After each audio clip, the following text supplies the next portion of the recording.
পিঞ্জিরা। সূচনা পর্ব। জান্নাত সুলতানা। আম্মা আমার বিয়ে ঠিক করেছে রিহান ভাই। সামনে শেওলা রঙের জিপগাড়িটার সাথে হেলান দিয়ে দাঁড়ানো সুদর্শন পুরুষটা নিজের হাতে থাকা আধখাওয়া সিগারেটটা নিচে ফেলে পা দিয়ে পিষে নিয়ে চোখ তুলে সামনে সাদা কলেজ ড্রেস গায়ে সুন্দরী রমণী মীরার দিকে শান্ত দৃষ্টিতে তাকালো। মীরার বুকের ভেতর তৎক্ষণাৎ ঝড় উঠল, সাথে সাথে মাথা নিচু করে নিল। অনেক সাহস সঞ্চয় করে কথাখানা বলে তো দিল, কিন্তু এখন কি হবে? কি বলবে রিহান ভাই? থাপ্পড় লাগাবে? মিনিট খানেক সময় পেরোনোর পরেও যখন কোনো রকম কথা সামনে দাঁড়ানো পুরুষটা বলল না, মীরা তখন ভয়ে ভয়ে আবার মাথা উঁচু করল। মাথা সামান্য উঁচু করে পুরুষটার মুখের দিকে তাকিয়ে দেখল রিহান ওর দিকে তাকিয়ে আছে। দৃষ্টি তার একদম শান্ত, গম্ভীর। মানুষ তার শান্ত দৃষ্টি মীরার মস্তিষ্কে ভারী চিন্তার প্রভাব ফেলল। মীরাকে তাকাতে দেখে রিহান শান্ত কণ্ঠে জিজ্ঞেস করল, বয়স কত তোর? অতি নরম কোমল স্বর, অথচ মীরার মনে হলো কত গম্ভীর। ভয় বুক ধুকপুক করল মেয়েটার। কেন জানি শুধু এই মানুষ তার সামনে এলে কথা বলতে পারে না। ভয় গলা বারবার শুকিয়ে আসে। সারাদিন তো মুখে খই ফুটে, শুধু এই গম্ভীর পুরুষটার সামনে এলেই সব কথা হারিয়ে যায়। মীরার ভাবনার মাঝেই রিহান আবার জিজ্ঞেস করল, বলছিস না কেন? কথা বল। চাপা ধমক। মীরার রুহু কেঁপে উঠে, চোখ বন্ধ করে এক নিঃশ্বাসে বলে দিল, 18 বছর হতে 3 মাস 3 দিন বাকি। রিহানের গম্ভীর মুখের আদল পরিবর্তন হলো মুহূর্তে। গম্ভীর মুখখানায় চমৎকার হাসি ফুটে। মীরার মুহূর্তে স্থানকাল সব ভুলে গেল। মুগ্ধ হয়ে পুরুষটার মুখের দিকে তাকিয়ে থাকে। বহুদিন পর মানুষটা গ্রামে এসেছে।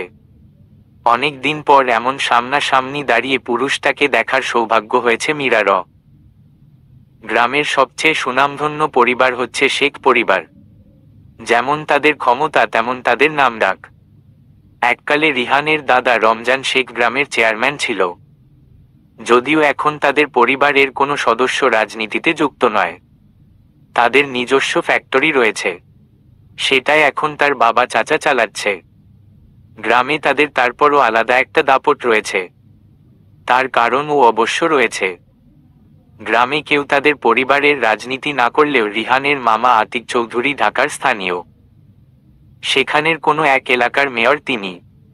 রিহান ভাই সেখানে থাকে, মামার সব কিছু উনি দেখে। আতিক চৌধুরীর ডান হাত বলা চলে। প্রায়শই রিহান ভাই ঢাকা থাকে, গ্রামে খুব কম আসে, আবার কখনো কখনো হুটহাট চলে আসে। এই তো আজ 3 মাস পর এসছে। মীরার ভালো লাগে পুরুষটাকে। এক পলক দেখার জন্য চাতক পাখির ন্যায় অপেক্ষা করে থাকে, কিন্তু মানুষটার সামনে দাঁড়িয়ে কখনো কিছু বলার সাহস পায় না। তার অবশ্য যথেষ্ট কারণ রয়েছে। মীরা রিহানের ফুপিমনির মেয়ে। রিহান আর মীরাদের বাড়ি খুব বেশি দূরে নয়। সম্পর্ক থাকলেও মানুষগুলো তাদের মধ্যে যথেষ্ট দূরত্ব বজায় রেখে চলে। এর কারণ মীরার বাবা। মীরার মাকে ভালোবেসে বিয়ে করেছিল। মীরা বিশেষ কিছু জানে না, তবে দাদি মাঝে মধ্যে একটু একটু বলে, কিন্তু পুরোটা কখনো বলে না। মীরার মা সেই সুযোগ মীরার দাদিকে দেয় না। মীরার মন খারাপ হয়, দীর্ঘশ্বাস ছাড়ে। মীরা মাথা নিচু করে কথাগুলো ভাবছিল। রিহান হঠাৎ বলে উঠল, আজ বাড়ি গিয়ে তোর মাকে বলবি। রিহান ভাই বলেছে আমার বিয়ের বয়স হয়নি এখনো। রিহানের কথায় প্রথমে হকচকালেও পর মুহূর্তে ভাবুক হয় মীরা। চিন্তার ভাঁজ পড়ে কপালে মেয়েটার। অকপট বলল, কিন্তু রিহান ভাই, আমাদের পাশের বাড়ির চম্পা তো আমার সমান। ওর তো বিয়ে হয়েছে, একটা বাচ্চাও আছে। মীরার বোকা শোকা কথা শুনে রিহান দাঁতে দাঁত চেপে বলল, তোর বিয়ে করার শখ প্রচুর, একটা দেব না কানের গোড়ায়। মীরা পুরো কথা না শুনে এক দৌড়ে চলে গেল সেখান থেকে। রিহান ভাই নিশ্চিত বুঝে গিয়েছে বিয়ের কথাটা মীরা মিথ্যা বলেছে। মীরাকে দৌড়ে চলে যেতে দেখে রিহান ভ্যাবাচ্যাকা খেল। তবে কি ভেবে ফোঁস করে শ্বাস ছাড়ে। মাথার পেছনে এক হাত রেখে আরেক হাত কোমরে রাখে। কিছু সময় দাঁড়িয়ে থেকে জিপ গাড়িটায় বসল। সিটে মাথা হেলিয়ে চোখ বন্ধ করে বসতেই পেছনের সিট থেকে খোঁচা মারল কাজল। ওর সাথে সাথে ইফাদও খোঁচা মেরে দুজনে একসাথে উঠল। কি মাম্মা বুকে জলে? রিহান চোখ বন্ধ করে রেখেই দাঁত কটমট করল। গম্ভীর স্বরে চাপা ধমক দিয়ে বলল, আর একটা কথা বললে দুটোকে লাথি মেরে জিভ থেকে ফেলে দেব। কাজল ইফাদ দুজনে মুখে আঙ্গুল দিয়ে বসল। রিহান চোখ বন্ধ করে বসে রইল। কত সময় কাটল জানা নেই। কাজল ফিসফিস করে ইফাদকে কিছু বলতে যাচ্ছিল। এর মধ্যে হঠাৎ গম্ভীর কণ্ঠে রিহান বলল, সিগারেট দে। কাজল দ্রুত পেছনের সিট থেকে রিহানের ঠোঁটে সিগারেট রাখল। ইফাদ অন্য পাশ থেকে লাইটার দিয়ে আগুন জ্বালিয়ে দিল সিগারেটের মাথায়। ঘটনা এত দ্রুত ঘটল রিহান কিছু বুঝে উঠতে পারে না। বিষয়টা মস্তিষ্কের কাছে সচল হতেই রিহান ক্ষেপে উঠল। দাঁত কটমট করে বলল, আমার হাত আছে। সরি ভাই, তুই রেগে আছিস তাই ভাবলা। কাজল তড়িঘড়ি করে বলতে লাগল। রিহান পুরো কথা না শুনেই সিগারেট ফেলে দিল দূরে। জিপ গাড়ি স্টার্ট করতে করতে বলে উঠল, আমি তোদের বলেছি আমি রেগে আছি? কাজল আর কিছু বলার সাহস পায় না। ইফাদ চুপ করে বসে আছে। দুজনে জানে এখন কিছু বলা মানে নিজেদের বিপদ নিজেরা হাতে পায়ে ধরে টেনে আনা। মীরার বাবা মুনতাসির ছিল মধ্যবিত্ত পরিবারের একমাত্র সন্তান। সে তুলনায় মীরার মা কোকিয়া ছিল জমিদারের মেয়ে। দুজনের ভালোবাসা মেনে নেয়নি কেউ। সম্পর্কের কথা জানাজানি হওয়ার পর দুজনকে শাসানো হয়। একটা সময় মীরার মাকে বিয়ে দেওয়ার জন্য পাত্র দেখা হয়। বিয়ের সব আয়োজন শেষ। বিয়ের দিন কোকিয়া বেগম পালিয়ে আসে। অতঃপর বিয়ে করে দুজন। এরপর বছর 2 বছর দুজনের কোনো খোঁজ ছিল না। কিন্তু হঠাৎ একদিন তারা ফিরে আসে। তখন আর রমজান শেখের কিছু করার সুযোগ ছিল না। তখন তাদের কোল জুড়ে চলে এসেছিল মীরা। তারপরও কোনো যোগাযোগ ছিল না দুই পরিবারের মাঝে। রমজান শেখ কষ্ট পেয়েছিল অনেক। 2 ছেলে আর এই একমাত্র মেয়ে। মেয়েকে তিনি অনেক ভালোবাসত। মেয়ের দেওয়া আঘাত তিনি মেনে নিতে পারেনি। মেয়েকে মৃত বলে ঘোষণা করেছিল। সেদিনের পর থেকে সময় চলতে থাকে এভাবে। কিন্তু মীরা যখন 6 বছর বয়স, মীরার বাবা তখন মারা যায়। মীরার বাবা একটা বেসরকারি প্রতিষ্ঠানে চাকরি করতে। রোজ গ্রাম থেকে তিনি যাতায়াত করতেন। একদিন সন্ধ্যাবেলা বাড়ি ফিরে বুকের ব্যথা জানালো। তারপর রাত গভীর হওয়ার আগে তিনি শেষ নিঃশ্বাস ত্যাগ করেন। ঘরে তখন মীরার দাদা দাদি আর মীরার মা। খবরটা খুব দ্রুত গ্রামে ছড়িয়ে পড়ে। শেখ বাড়িতে থেকে সেদিন সব রাগ অভিমান সরিয়ে রমজান শেখ আসে। এতে কোনো লাভ হয়নি। কোকিয়া বেগম বাবার সাথে কথা বললেও কখনো শেখ বাড়িতে যাননি।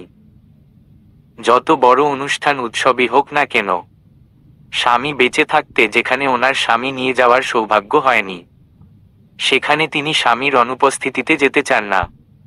রমজান শেখ মেয়ের অভিমান বুঝতে পারে, কিন্তু এখন আফসোস আর দীর্ঘ শ্বাস ছাড়া কোনো কিছু করার নেই।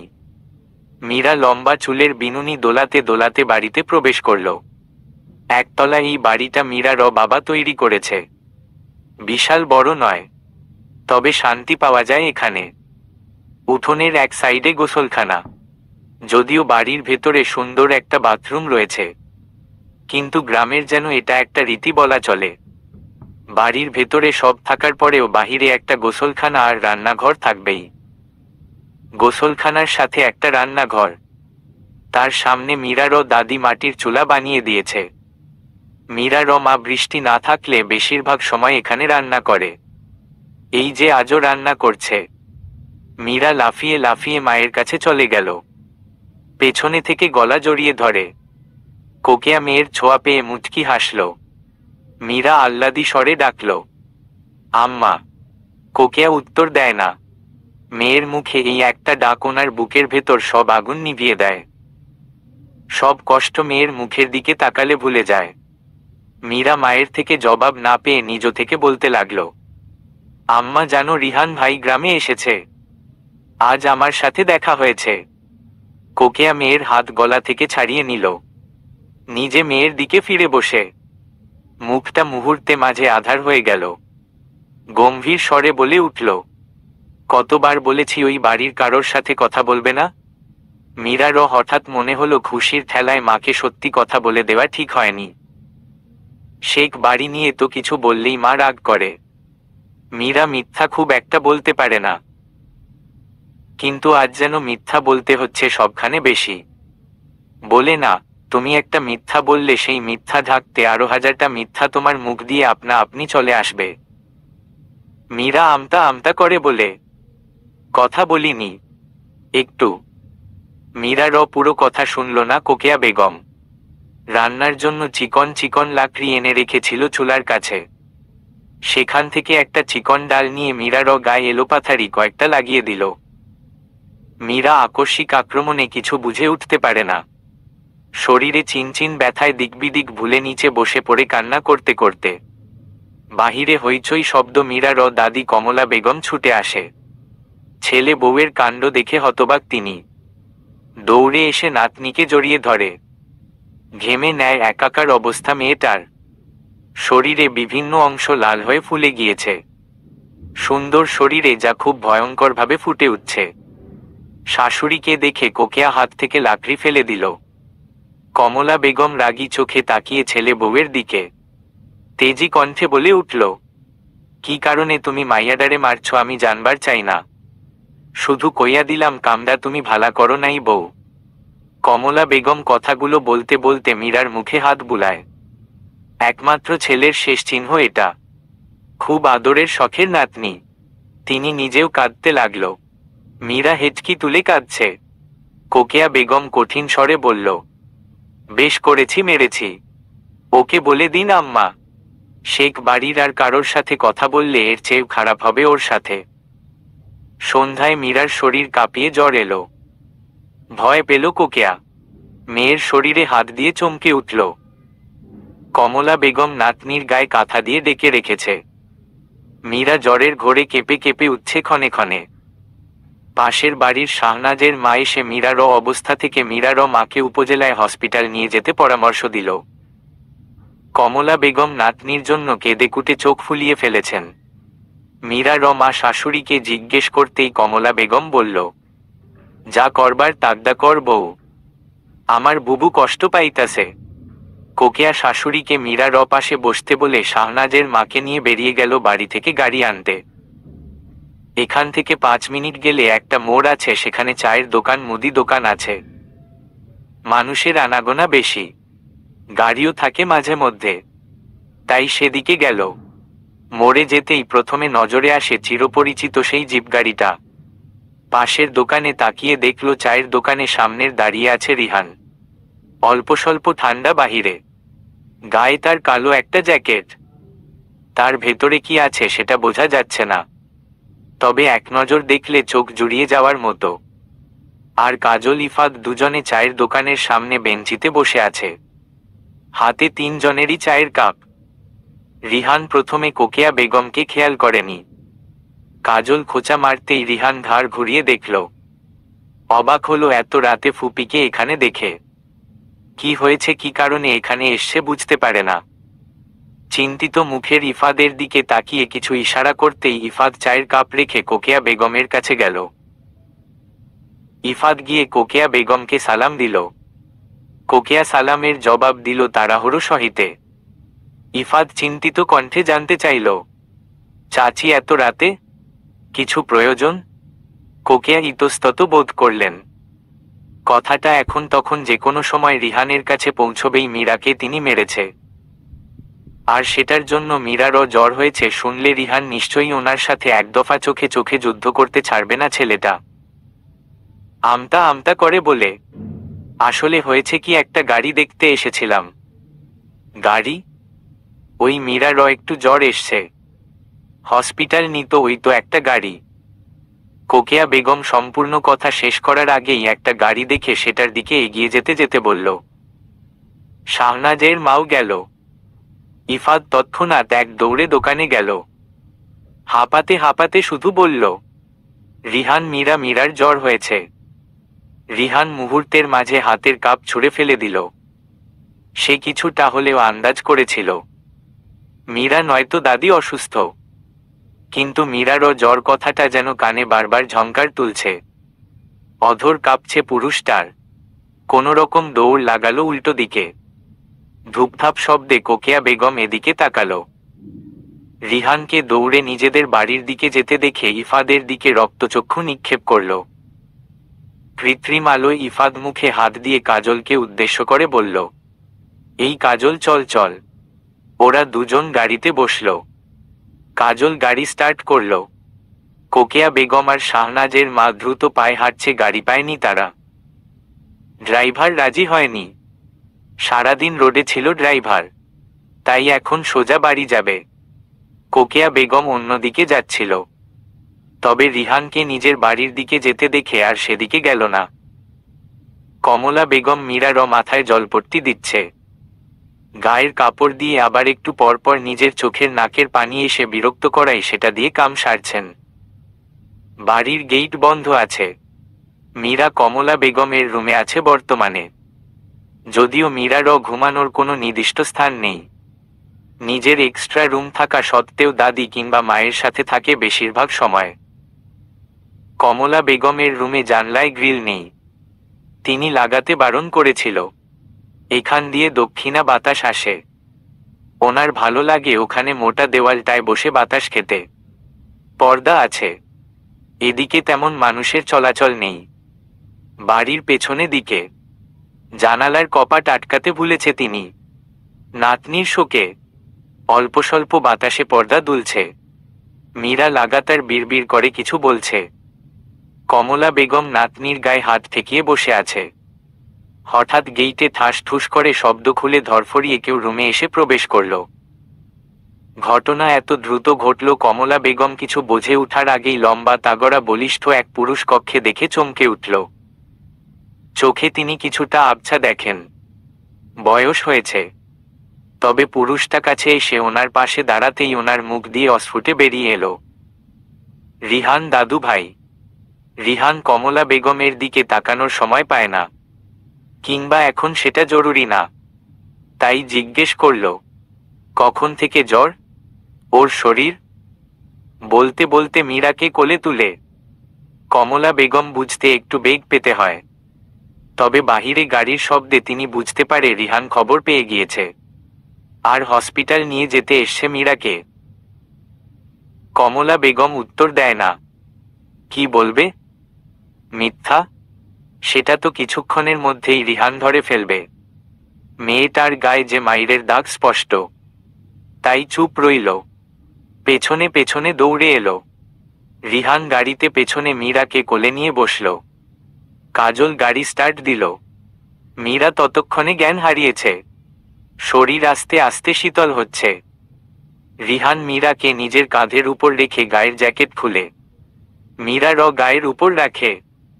হসপিটাল পৌঁছে রিহান মীরাকে কোলে তুলে নিল। আবার সিঁড়ি বেয়ে দোতলায় গেল। হসপিটালের প্রায় সব কর্মচারী দৌড়াদৌড়ি করে যেভাবে পারে সাহায্য করল। কেবিনে নেই, বাহিরে একটা স্ট্রেচারে শোয়াল। একজন নার্স মীরারও জ্বর চেক করল। 104 জ্বর। পুরো শরীর মারের দাগ দেখে রিহানের দিকে তীক্ষ্ণ দৃষ্টিতে তাকালো। রিহান কটমট করে তাকালো।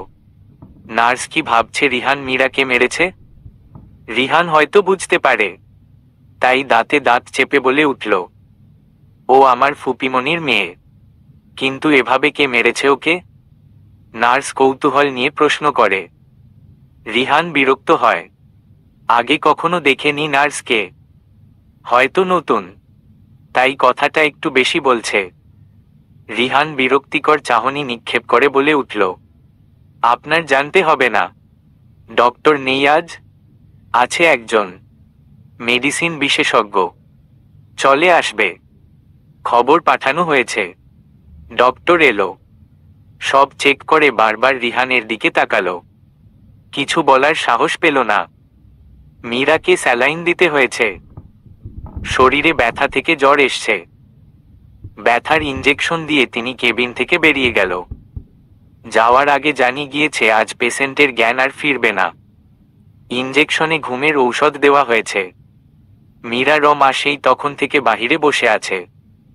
একমাত্র মেয়ে, ভালোবাসার মানুষ, তার অংশ, শেষ চিহ্ন। মেয়েকে রাগের প্রভাবে মারলেও রাগ পড়তেই একটুও শান্তি পায়নি। কষ্ট বুক চৌচির হয়ে আসছে। দীর্ঘ শ্বাস ছাড়ে। কি করবে? অভিমান যে বড্ড খারাপ। বাবার উপর যে বড্ড অভিমান ওনার, সেই 19 বছর আগে থেকে। বাবা মা কেন সন্তানের ভালোবাসা, পছন্দ, ভালো লাগা মেনে নিতে পারে না? তারা নিজেদের জেদ, অহংকার কেন সব সময় প্রাধান্য দেয়? কেন গুরুত্ব দেয় না সন্তানের চাওয়া পাওয়া? তাদের মানসিক শান্তির কথা কেন তারা ভাবে না? শুধু কি টাকা পয়সা, সুখ, মানসিক শান্তি থাকে? না, শান্তি তখন লাগে যখন মানসিক শান্তি দেওয়ার মতো একটা মানুষ থাকে। অর্থ সম্পদের চেয়ে ভালোবাসা থাকাটা জরুরি। যার মুখ দেখলে শত ক্লান্তির পরেও নিজের পরিশ্রম, সারাদিনের কষ্ট মুহূর্তে গায়েব হয়ে যায়। যাকে দেখলে মনে হয় তার জন্য আমি সব করতে পারবো। কিন্তু রমজান শেখ তো এসব ভাবেনি। মেয়েকে বড় ঘরে বিয়ে দেওয়ার জন্য উঠে পড়ে লেগেছিল। মেয়ের সুখ কোথায়, কার সাথে মেয়ে সুখী হবে, সে সব ভাবেনি। জোর করে বিয়ে দিতে চেয়েছিলেন। সেখান থেকে বাবারও উপর অভিমান শুরু হয়েছে কোকেয়ার, যা আজও চলমান। যদিও তিনি মাঝে বিরতি নিয়েছিল, কিন্তু রমজান শেখ তখনও নিজের অহংকার, দাম্ভিকতা নিয়ে থেকেছে। যতক্ষণে তিনি বুঝতে পারল ততক্ষণে আর কিছু করার সময় ছিল না। কোকেয়া মানে সে ভুল করেছে। সন্তান ভুল করলে বাবা মা সেটা শুধরে দেয়। ভুল করলে ক্ষমা করা যায়। তাহলে তার বাবা কেন তার ভুলটা ক্ষমা করতে পারল না? কেন তার স্বামী জীবিত থাকতে তাদের মেনে নিল না? মানল তো, কিন্তু আগে কেন মেনে নিল না? কোকেয়া কথাগুলো ভাবতে ভাবতে এতটা অন্যমনস্ক ছিল যে পাশে কেউ উপস্থিতি আছে টেরও পেল না। রিহান গম্ভীর, চোখগুলো লাল, সামনের দিকে দৃষ্টি স্থির রেখেই জিজ্ঞেস করল, কেন মেরেছ ওকে? কোকেয়া চমকে ওঠে। পাশে তাকিয়ে রিহানকে দাঁড়িয়ে থাকতে দেখে থমথম খেল। ফের দৃষ্টি সরিয়ে সামনের দেওয়ালে তাকিয়ে রইল। রিহান জানে তার ফুপিমণি কিছু বলবে না, তাই নিজে থেকে আবার বলে উঠল, আমার জন্য মেরেছ? আমি চলে যাব কাল সকালে। মেয়েকে সামলে রেখো। দ্বিতীয়বার ও স্বেচ্ছায় আমার সামনে এলে তোমায় কিন্তু আর ওর শরীরে আঘাত করার সুযোগ দেব না। শাহনাজ আপা, রিহান ভাই আসেনি? শাহনাজ মীরার ঔষধ আর প্রয়োজনীয় সব একটা পলিথিন ব্যাগে নিচ্ছে। ব্রেডের প্যাকেটটা হাতে নিয়ে মীরা দিকে ফিরে তাকালো। মেয়েটার শরীর জ্বরে একদিনে কি অবস্থা হয়েছে। ঠোঁটগুলো শুকিয়ে আছে, চুলগুলো এলোমেলো, মুখটা কেমন মলিন দেখাচ্ছে। শাহনাজ এবার অনার্স ফার্স্ট ইয়ারে। মীরা বছর 2 বড়। শাহনাজের মা আর মীরা মায়ের মাঝে খুব ভালো বন্ডিং। কাল রাতে শাহনাজ মীরা দাদির সাথে ছিল, আর শাহনাজের মা ছিল কোকেয়ার সাথে। সকালে শাহনাজের মা বাড়ি চলে গিয়েছে, আর মীরা মা একটা কিন্ডারগার্টেনের শিক্ষক। মোটামুটি ভালোই বড় স্কুলটা। সকাল 8টা থেকে বেলা 12টা পর্যন্ত সময় দিতে হয়। শাহনাজ আসার পর শাহনাজকে মীরার কাছে রেখে তিনি স্কুলে গিয়েছে। মীরা তখন ঘুমেছিল। এখন বেলা 10টা। মীরাকে কোকেয়া বেগমের কাছে স্কুলে দিয়ে শাহনাজ ভার্সিটিতে যাবে। একটা ক্লাস আছে 12:30 বাজে। শাহনাজ মীরার প্রশ্নের উত্তর না দিয়ে উল্টো নিজে প্রশ্ন করল, আসার কথা? মীরার মন খারাপ হয়। তার মানে আসেনি, কিন্তু ওর যে মনে হলো ও রিহান ভাইকে দেখেছে, ছুঁয়েছে, তাহলে কি সে সব স্বপ্ন ছিল? শরীরে এখন ব্যথা ততটা নেই। জ্বর কাল শেষ রাতে সেরে গিয়েছিল। মীরা আর কিছু বলল না। মন খারাপ করে মাথাটা নিচু করে রাখে। শাহনাজ মিটমিট করে হাসে। অতঃপর আবার কাজে মনোযোগ দিল। কিছু সময় অতিবাহিত হওয়ার পর শাহনাজ স্বাভাবিকভাবে নিজে থেকে বলল, রিহান ভাইয়া তোকে হসপিটাল এনেছে কাল সন্ধ্যায়। মীরা অন্যমনস্ক ছিল। হঠাৎ কথাটা কানে প্রবেশ করলেও মস্তিষ্ক বিষয়টা বুঝতে সময় লাগল। মীরা হঠাৎ লাফিয়ে উঠল, বিছানা ছাড়ল, মাথা চক্কর দেয়, কিন্তু সে সব পাত্তা দেয় না। উত্তেজনায় 2 লাফে শাহনাজের কাছে এসে জিজ্ঞেস করল, এখন কোথায়? বাহিরে। মীরার উচ্ছ্বসিত মুখপানে তাকিয়ে শাহনাজের খারাপ লাগলো। আবেগের বয়স থেকে রিহান ভাইকে মীরা পছন্দ করে। বয়স বাড়ার সাথে সাথে আবেগ মোহ ভালো লাগা থেকে আস্তে আস্তে সেটা হয়তো ভালোবাসায় পরিণত হচ্ছে। মীরা যদিও মুখ ফুটে আজ অবধি শাহনাজকে কিছু বলেনি, তবে শাহনাজ মীরার কথার দরুন কিছুটা আন্দাজ করে মীরা রিহান ভাইকে ভালোবাসে। দুই পরিবারের দ্বন্দ্ব ওর মনে সব সময় আতঙ্ক বিরাজ করে মেয়েটার। শাহনাজ বুঝতে পারে না মীরার মা কেন নিজের কষ্টটা মেয়েকে দিচ্ছে। দীর্ঘ শ্বাস ছাড়ে শাহনাজ, মলিন স্বরে উত্তর দিল, না রে, আজ ভোরে রিহান ভাইয়া আবার ঢাকা চলে গিয়েছে। মীরার মনক্ষুণ্ণ হল, কেন রিহান ভাই তাকে না দেখে চলে গেল? কত মাস পরে এলো, কটা দিন কেন থাকলো না গ্রামে? মীরা যে ওনাকে দেখার তৃষ্ণা একটুও মিটেনি।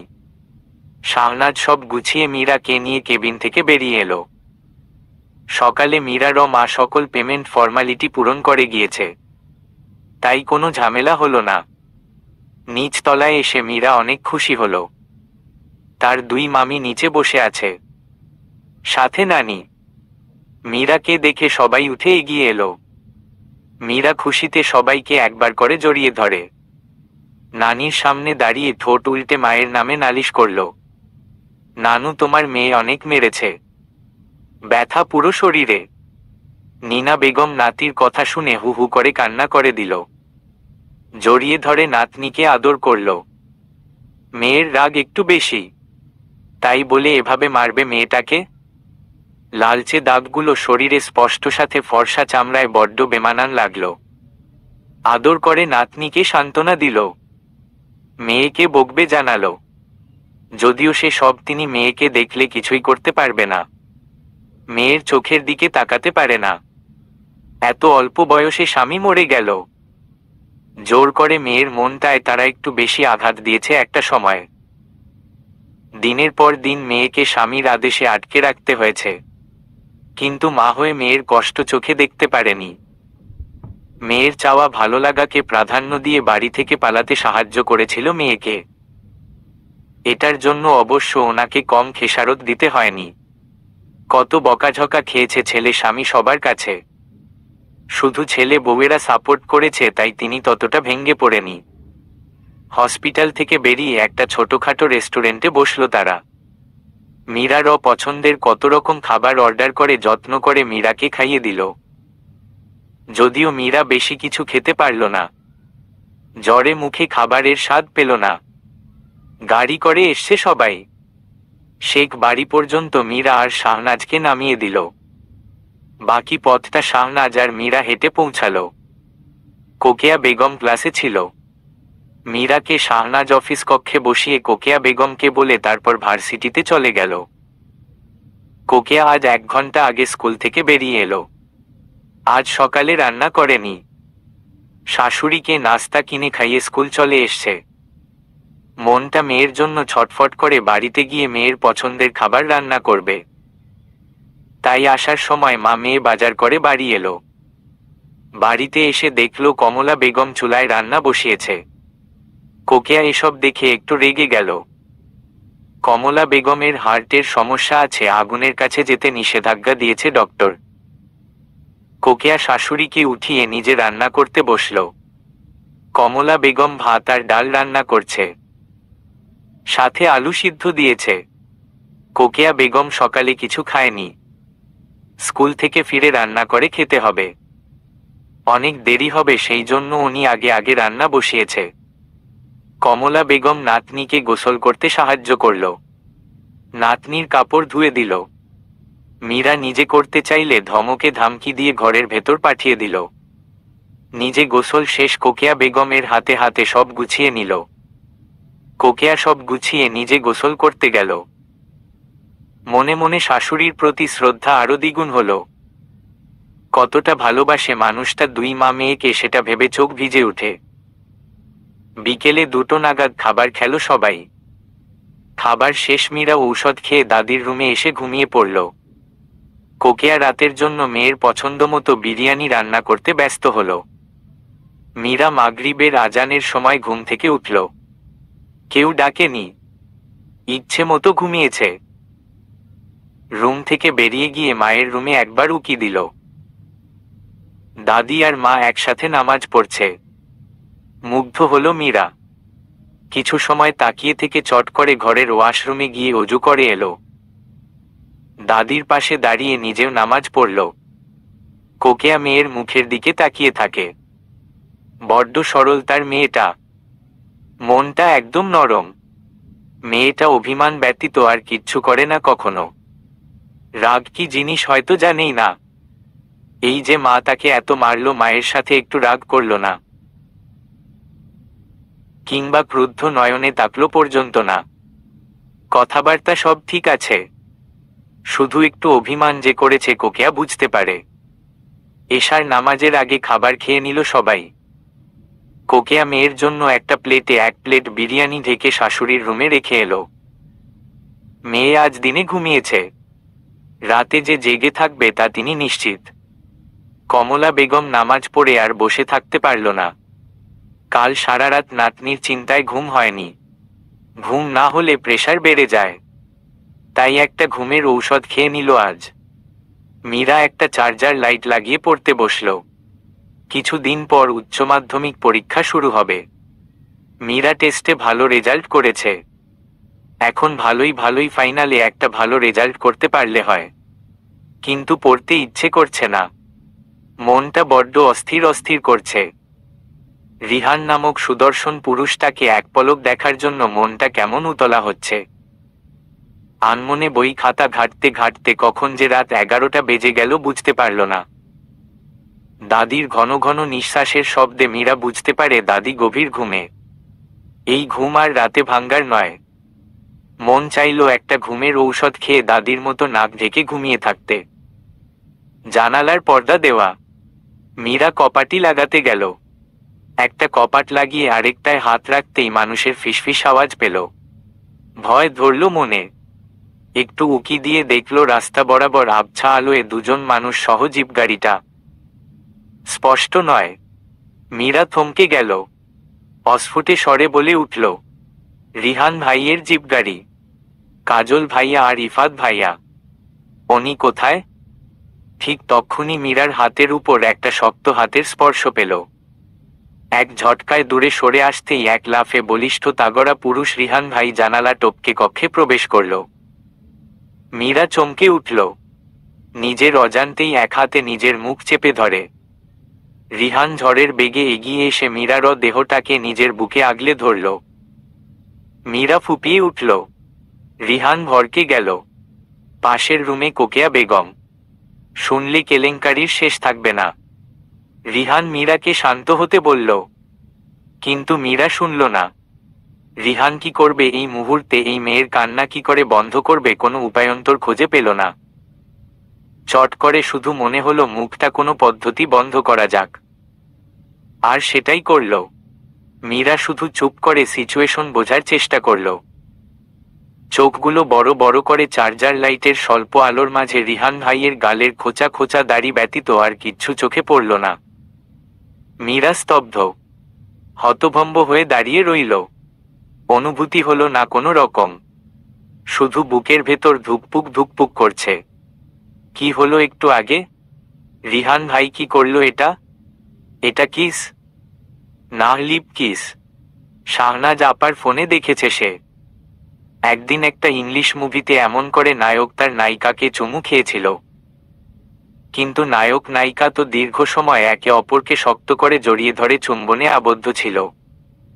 কিন্তু রিহান ভাই 5 সেকেন্ড, নাকি আরো একটু বেশি সময় ছিল?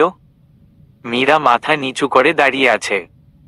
লজ্জা ভয় নাকি অস্বস্তি মাথা তুলে তাকাতে পারে না। রিহান নিজেও চুপ করে দাঁড়িয়ে আছে। গায়ে তার শেওলা রঙের জ্যাকেট, তার নিচে সবুজ রঙের গেঞ্জি, মাথা ভর্তি ঘন চুল, খাড়া নাক, ছোট ছোট চোখ, মোটা ভ্রু জোড়া, সেগুলো আড়াআড়িভাবে কুঁচকে রেখেছে। তাকিয়ে আছে মীরার দিকে। মেয়েটা কি রেগে গেল? রিহান মতিগতি বোঝার চেষ্টা করল, তবে মন বলল মেয়েটা শকট। কোনো অনুভূতি নেই। নয়তো এত সময় চুপ থাকার মেয়ে তো সামনে দাঁড়ানো কিশোরী নয়। রিহান কিছু বলবে, হুট করে নজর পড়ল টেবিলের উপর রাখা প্লেটে। ঢেকে রাখা কি আছে বুঝতে অক্ষম। মীরা রদিকে একবার তাকিয়ে ভাবল, এই মেয়ে কি খাবার খায়নি? রিহান গম্ভীর স্বরে জিজ্ঞেস করল, খাবার খেয়েছিস? মীরা মাথা নিচু রেখে শুধু ঘাড় নাড়ে, যার অর্থ খেয়েছে। রিহান ভ্রু কুঁচকে নেয়। মীরা চট করে মাথা উঁচু করে রিহানের দিকে তাকিয়ে বলে উঠল, আম্মা বিরিয়ানি রেঁধেছে রিহান ভাই, আপনি বসুন না। রিহান ফোঁস করে শ্বাস ছাড়ে। কি অদ্ভুত মেয়ে, একটু আগে না লজ্জায় মাথা তুলতে পারছিল না, আর এখন? রিহান বসল না। মীরা গিয়ে বিরিয়ানির প্লেট নিয়ে এসে রিহানের সামনে দাঁড়ালো। রিহান ওকে সম্পূর্ণ অগ্রাহ্য করে জিজ্ঞেস করল, মেডিসিন নিয়েছিস? হ্যাঁ, আম্মা খাবার এরপর খাইয়ে দিয়েছে, মীরা জানালো। রিহান পুরো ঘরে চোখ বুলিয়ে নেয়। টেবিলের উপর বই খুলে রাখা আছে। সেটা দেখে নিশ্চিত হলো মীরা তবে পড়তে বসেছিল। রিহান সেদিকে থেকে দৃষ্টি সরিয়ে মীরার দিকে তাকিয়ে বলল, আর পড়তে হবে না, ঘুমিয়ে পড়। মীরারও মন খারাপ হয়। রিহানের মুখ দেখে বুঝল মানুষটা ক্লান্ত। হঠাৎ মনে হলো মানুষটা সকালে ঢাকা চলে গিয়েছিল, তবে এলো কখন? এখন? যদিও এমনটাই হয়, তবে যে অনেকটা পথ জার্নি করে এসছে, নিশ্চয়ই কিছু খায়ও নি। মীরা মন খারাপ হয়। মন খারাপ করে জিজ্ঞেস করে, আপনি বিরিয়ানি খাবেন না রিহান ভাই? আমি বলেছি খাবো। রিহান ভ্রু কুঁচকে জানতে চাইল। মীরা থমথম খেল। এভাবে বলার কি আছে? ও তো নিজে থেকে জিজ্ঞেস করেছে। এত পেঁচানোর কি আছে ভেবে পেল না। কিছু বলার জন্য মুখ খুলবে তার আগেই রিহান উল্টো ঘুরে জানালার কাছে চলে গেল। তারপর জানালা দিয়ে লাফিয়ে বেরিয়ে গেল। অবশ্য যাওয়ার আগে বলে গিয়েছে মীরা যেন দ্রুত ঘুমিয়ে পড়ে। মীরা মন খারাপ করে বিরিয়ানির প্লেট নিয়ে খাওয়ার ঘরে ফ্রিজে রেখে এলো। একটু অভিমান জমা হলো মনে। কথা বলবে না আর পুরুষটার সাথে? কিভাবে চলে গেল এমন করে? একটু তো খেতে পারত। আর যাবে না মানুষটার সামনে, কথা বলবে না। জানলা বন্ধ করতে গিয়ে নজর পড়ে রিহান ভাইয়ের জিপ গাড়ি তখনও দাঁড়িয়ে আছে। দুজন গাড়িতে পেছনের সিটে বসা। মীরা বুঝতে পারে পেছনের দুজন ইফাদ আর কাজল ভাই, আর গাড়ির সাথে দাঁড়িয়ে আছে রিহান ভাই। হাতে কিছু মিটমিট করে জ্বলছে। মীরারও মস্তিষ্ক চট করে বুঝে গেল সিগারেট খাচ্ছে রিহান ভাই। কিন্তু কেন খায় এসব? কিসের অভাব? টাকা পয়সা, ধন সম্পদ, নিজের সুন্দর একটা পরিবার।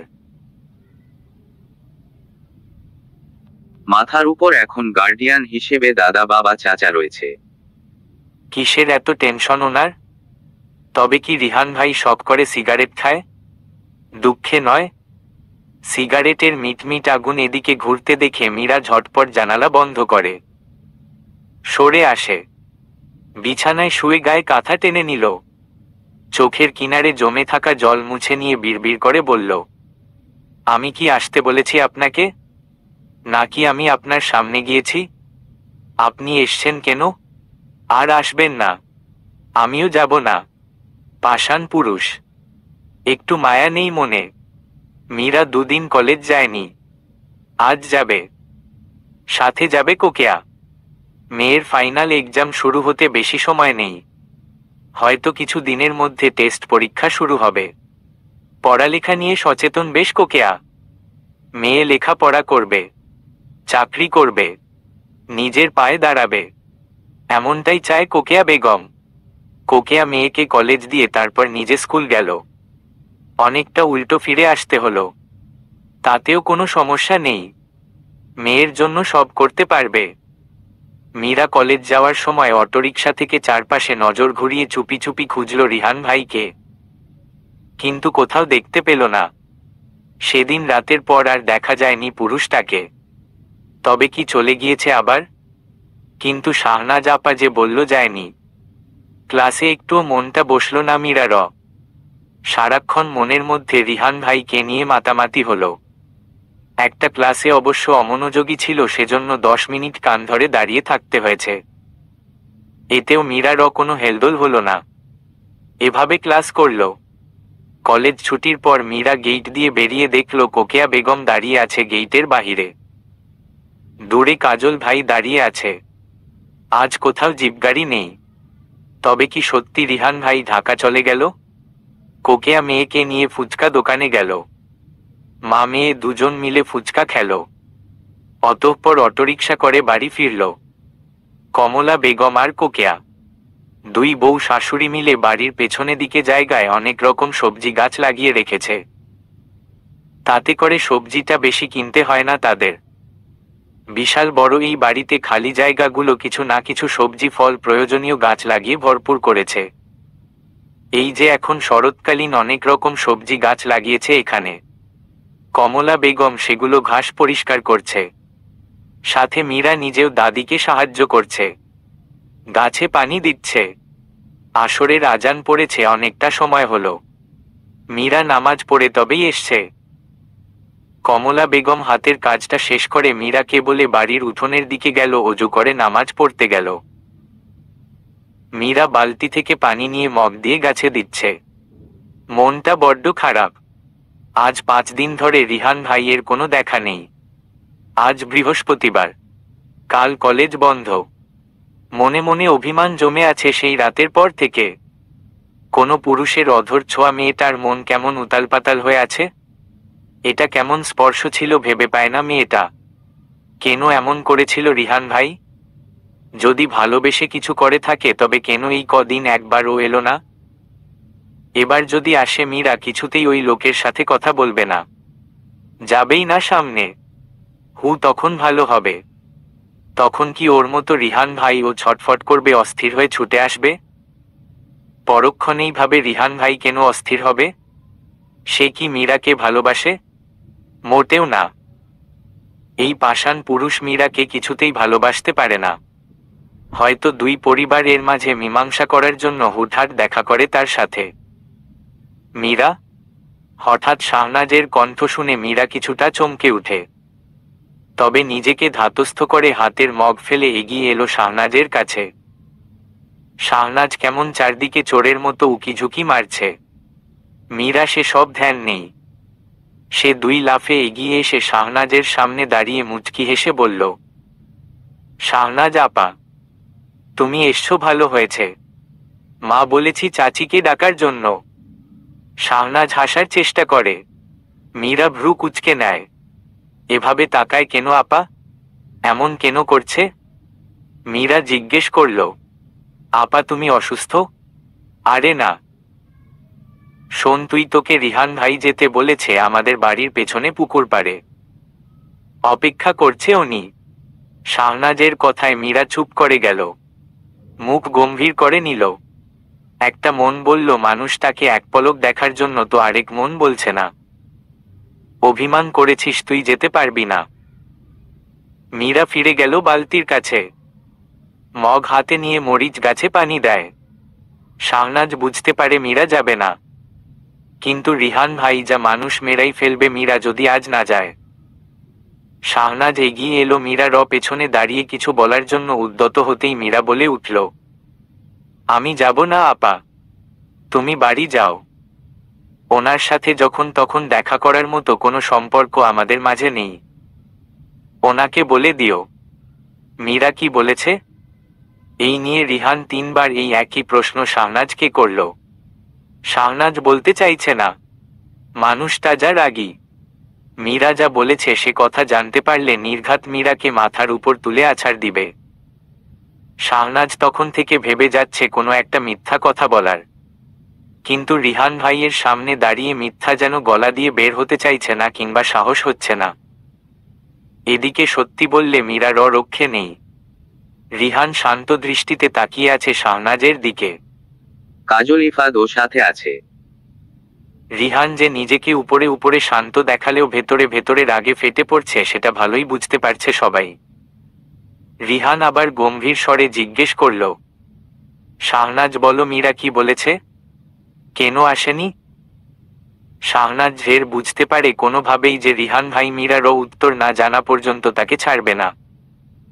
তাই বাধ্য হয়ে বলেছে আপনার সাথে যখন তখন দেখা করার মতো কোনো সম্পর্ক আপনাদের মাঝে নেই। রিহান ঘাড় বাঁকাল কিঞ্চিত। কথাটা বুঝতে তার সেকেন্ডের মতো সময় লাগলো। তাকে ইগনোর করছে পুচকে মেয়ে। এর পরিণাম কি হতে পারে ধারণা আছে এই মেয়ের? এত বড় দুঃসাহস কাকে দেখায়? রিহান শেখ কে? যার কথায় অনেক উচ্চ পদের লোকজন উঠে বসে তাকে হাত মুঠোবন্দি করে রাগে। তবে কতদিন থাকবে এভাবে লুকিয়ে? রিহান দেখে নিবে, অপেক্ষা করবে। রিহানকে এভাবে দাঁড়িয়ে থাকতে দেখে কাজল ইফাত দুজনে এগিয়ে এলো। আমতা আমতা করে বলে, ছোট মানুষ, বাদ দে, দরদ দেখাস না, আমার ব্যাপার তো, আমাকে বুঝতে দেয়। রিহান গম্ভীর স্বরে বলে, অতঃপর হনহনিয়ে চলে গেল জিপগাড়ির দিকে। অল্প স্বল্প অন্ধকার। ইফাত দৌড়ে রিহানের পেছনে গেল। সন্ধ্যা হয়েছে অনেক আগে। অন্ধকার চারদিকে, আবছা আবছা দেখা যাচ্ছে মানুষজন। শাহনাজ তাকিয়েছিল রিহানের যাওয়ার পথে। কাজলের কাশির শব্দে হঠাৎ চমকে উঠল। মুহূর্তে চোখে মুখে ফুটে উঠল লজ্জা। অন্ধকারে নজরে আসে না কাজলের। 2 কদম এগিয়ে এসে শাহনাজের পেছনে দাঁড়িয়ে মৃদু স্বরে বলে উঠল, সন্ধ্যা হয়েছে, বাড়ির ভেতরে যাও। শাহনাজ ঘাড় নাড়ে। পুরুষটাকে দেখলে তার মন কেমন করে। বুকের ভেতর ধুকপুক ধুকপুক করে। সামনে দেখলে লজ্জা করে, আবার ভালোও লাগে, কিন্তু সরাসরি তাকানোর সাহস পায় না। তাই তো লুকিয়ে দেখা হয় মাঝে মাঝে, দূর থেকে। শাহনাজ গুটি গুটি পায়ে বাড়ির দিকে চলে গেল। কাজল পেছনে দাঁড়িয়ে দেখল। শাহনাজ দৃষ্টির সীমানার বাহিরে যেতেই কাজল দ্রুত পায়ে রাস্তায় গেল। রিহান ড্রাইভিং সিটে বসে আছে। হাতে তার সিগারেট জ্বলছে। ছেলেটার ছোটবেলা থেকে এত রাগ। কাজল হচ্ছে রিহানের মামাতো ভাই। ইফাত হচ্ছে রিহানের কাকাতো ভাই। 3 জন প্রায় সমবয়সী। সেই ছোটবেলা থেকে একসাথে বড় হয়েছে 3 জন। রিহানকে তখন থেকে দেখে আসছে। গম্ভীর আর রাগ যেন পশমের গোড়ায় গোড়ায়। কাজল এসে রিহানের পাশে বসল। আজ আর পেছনে বসল না। কাজল আসতেই রিহান হাতের সিগারেট শেষ টান দিয়ে দূরে ফেলে গাড়ি স্টার্ট করল। কিছুটা পথ গিয়ে রিহান হঠাৎ করে বলে উঠল, এভাবে কতদিন চলবে? বিয়ের বয়স হচ্ছে, বিয়ে করে নে। কাজল চমকে উঠল। ইফাত কিছু বুঝতে পারে না কাকে বলছে রিহান, তবে পরবর্তী কথা শোনার জন্য আগ্রহী হল। কাজল আমতা আমতা করে বলে, আব তেমন কিছু না, বিয়ে করব তো করে নে। কোনটার অভাব? ওর জন্য বিয়ে দেখছে। গ্রামের মেয়ে বুঝছিস তো। কাজল ভাবনায় বিভোর হল। রিহানের কথার ইঙ্গিত বুঝতে পারে সে। সত্যি কথা। সে না হয় শহরে থাকে, হঠাৎ হঠাৎ গ্রামে আসে। যদিও গ্র্যাজুয়েশন কমপ্লিট করার পর ব্যাপারটা গুরুত্ব দিয়েছে, কিন্তু গ্রামের মেয়েদের তো আর বেশি দিন বাবারও ঘরে থাকার সৌভাগ্য হয় না। ব্যাপারটা ভাবার বিষয়। সে তো রাজনীতি কোনো দিন করবে না, এসব বুঝেও না। বাবা মেয়র হলেও তার এসবে আগ্রহ নেই। সে নিজেদের ফ্যাক্টরিতে জয়েন করবে। এটার জন্য তো বাবার সাথে যত মনোমালিন্য। মীরা রাতে দাদির রুমে ঘুমবে আজ। মীরারও মনটা বড্ড ছটফট করছে। শাহনাজ আপা বলেছিল তার বলা কথাটা রিহান ভাইকে। আচ্ছা, যদি বলেও থাকে তবে কথাগুলো শোনার পর রিহান ভাইয়ের রিয়াকশন কেমন ছিল? পুরুষটা কি খুব বেশি রেগে গিয়েছে, নাকি হেসেছে মীরারও এরূপ কথায় শুনে? কত কত প্রশ্ন মনে। মীরা জানে না রিহান ভাই কোথায় আছে বর্তমানে, ঢাকা নাকি গ্রামে। বেশি ভাবল ঢাকা, কারণ গতকাল শাহনাজ আপা যদি কথাখানি ওনার নিকট বলেই থাকে, তবে এলো না কেন কাল? বা আজও তো এলো না। মীরারও মনটা খারাপ হয়। সত্যি রিহান ভাই তাকে একটুও ভালোবাসে না। ভালোবাসলে অবশ্যই আসতো, দেখা করতে চাইতো। বুঝতে পারত মীরার মন অভিমান করেছে, আসেনি মানে মানুষটা কিছু টের পায়নি। কোকিয়ার ডাকে মীরা খাবার ঘরে গেল। কমলা বেগম ছেলে বউয়ের সাথে খাবার ঘরে আছে। মীরা যেতেই দাদির পাশে নিচে ফ্লোরে বসে কোকিয়া ভাত বাড়ে। তিনজন খাবার খেতে বসে। খাওয়ার মাঝপথে কোকিয়া বলে উঠল, আম্মা স্কুল থেকে কাল সব বাচ্চাদের নিয়ে ঘুরতে যাচ্ছে। একটা বাস যাবে, সারাদিন ঘুরবে, বিকেলে ফিরে আসবে। আগে কইলা না। তা যায় কই? মীরারে সাথে নিবা? কমলা বেগম জিজ্ঞেস করল। কোকিয়া পানি খায়। শাশুড়িকে বলে, যাওয়ার আগে থেকে কোনো প্রোগ্রাম ছিল না, হঠাৎ সব হয়েছে। আমি যাব না ভাবছিলাম। মীরার পরীক্ষা কিছুদিন পর, কিন্তু এতগুলা বাচ্চার দায়িত্ব, সব টিচার যেতে হবে। মীরাকে সাথে নিল, ওর কলেজ একদিন বন্ধ হবে, এমনিতেই অনেক দিন বন্ধ করেছে। সামনে পরীক্ষা, এখন কোথাও যাওয়ার প্রয়োজন নেই। পরীক্ষা শেষ হলে আমরা তিনজন কোথাও থেকে ঘুরে আসব। মীরা মায়ের কথা মন দিয়ে শুনে কিছু বলে না। কমলা বেগম ছেলে বউয়ের মতামতের উপর কখনো দ্বিধামতো পোষণ করার সুযোগ পায় না। সুযোগ পায় না বললে ভুল হবে। কোকিয়া সবসময় এমনভাবে ডিসিশন নেয় যে ওনার ভুল মনে হয় না, ভালো মনে হয়। আর সঠিক সিদ্ধান্তই নেই কোকিয়া বেগম, এতে করে ওনার আর বেশি কিছু ভাবতে হয় না। নিজে বলে, দেখো তোমার যা ভালো মনে হয়। কোকিয়া মাথা নাড়ে। খাবার শেষ, মীরা মায়ের সাথে সাথে সব গুছিয়ে রাখল। যেহেতু সকালে উঠে রান্না করতে হয় তাই মাকে তরকারি কাটতে সাহায্য করল। কোকিয়া বেসিনে এঁটো থালাবাটি সব মেজে নেয়। কাজ শেষ, মীরা দাদির রুমে এলো। কোকিয়া নিজের রুমে গিয়ে লাইট অফ করে শুয়ে পড়ে। মীরা রুমে এসে দেখল দাদি ঘুমিয়ে পড়েছে। ওনার ভারী নিঃশ্বাসের শব্দ শোনা যাচ্ছে। ঘুমের ঔষধ খান প্রায়। দিনে যা বাড়ির মধ্যে শাকসবজি আর গাছগাছালির সেবা যত্ন করেন, রাত হলে একটু না ঘুমলে প্রেসার বাড়ে। মীরা লাইট অফ করে আসে। জানলায় পর্দা দেওয়া। মীরা সেগুলো সরিয়ে রাস্তায় তাকালো।